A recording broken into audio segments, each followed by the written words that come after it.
Hey guys, this is Mistress Nightmare here, and today we'll be reading chapter 2 of Loving Fate. Before we get started, please hit that like button, comment, subscribe to this channel if you guys want more creepypasta fanfictions out there. Until then, let's get started. I woke up due to my phone vibrating under my pillow.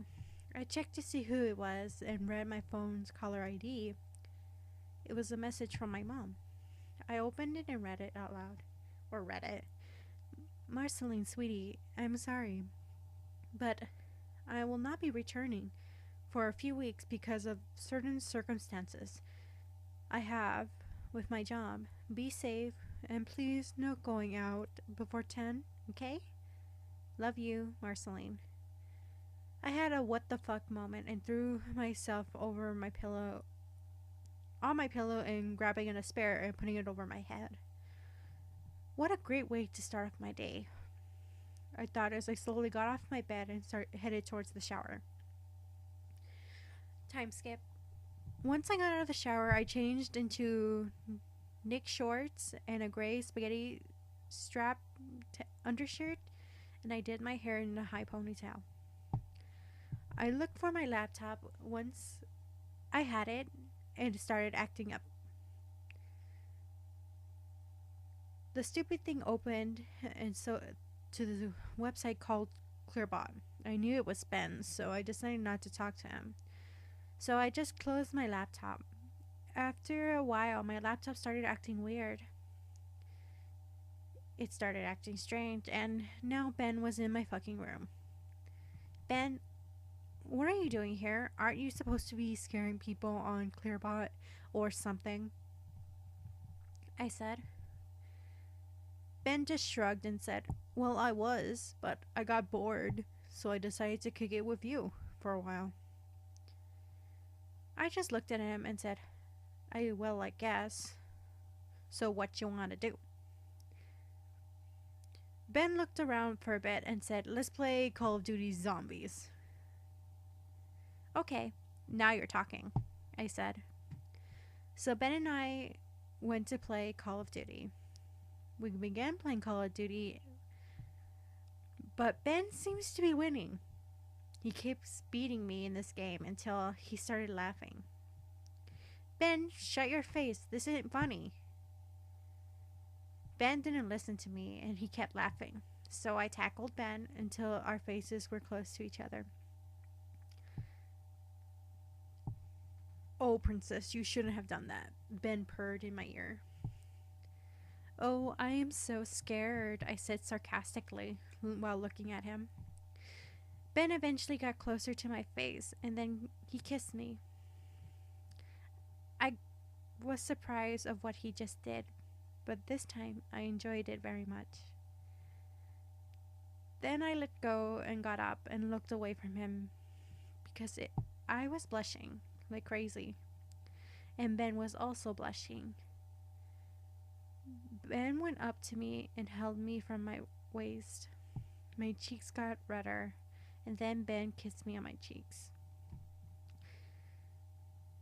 I turned around to look at him as he was about to say something. Marceline, But he was interrupted when my phone started vibrating. I picked it up to see who I got a text from. I looked back at Ben and I told him, sorry, Ben, would you please wait a moment? Ben nodded and I went out of my room. I opened my phone to see a message. I got it from Rachel. I opened the message and read it. OMG, hi, Marcy. Dude, seriously, I got something to show you. It's really fucking important. Message me if you can. Come to my house. Then I decided to go to Rachel's house, but before I do that, I was going to tell Ben if he was okay with it. I headed upstairs to my room, so I called Ben's name out, but there was no answer. I called him several more times, but no answer again. My laptop was open, and someone was typing me a letter in Microsoft Word. It said, Marceline, I'm sorry, but I had to do my usual boring duties. I'll be back tomorrow, princess. Love, Ben. I blushed a brighter red, and as I read the note he left me.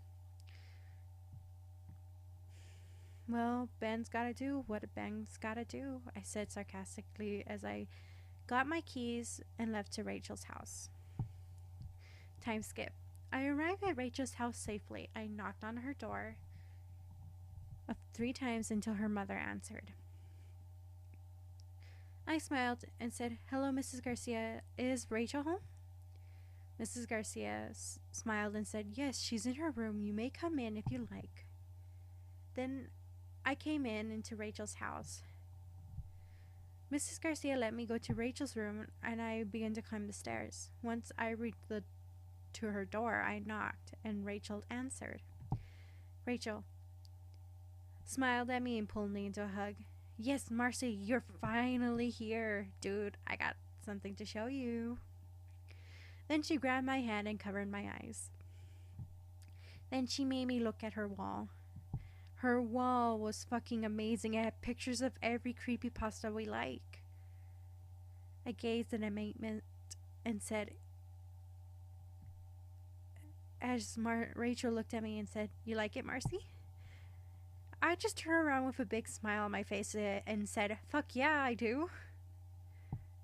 Rachel giggled a little and said that I can stay for a while. I agreed as we began to put music on. I started a pillow fight with her. It took an hour and just to stop the pillow fight. Rachel looked at me and said, "Marcy, you want to spend the night here?" I looked at her and said, "Okay. Is it okay with your mom?" Rachel looked at me and said, "Yeah, since my bed is big enough for 2 people. Would you like to sleep next to me?" I looked at her with a raised eyebrow. "Well, if that's okay with you, then all right." Then I went to go pick up a few stuff from my house so I could get ready for the sleepover at Rachel's house. I grabbed my cell phone, charger, a warm blanket, my laptop, my PJs, my toothbrush, and my phone. Once I got everything, I packed everything into my gym bag. Once everything was ready, I grabbed my keys, locked my house door, and left my building. Once I walked 4 blocks, I felt a strange presence, like someone was looking at me at afar. I looked everywhere, but there was nothing at all. "Weird, must be my paranoia," I said to myself as I continued walking to Rachel's house.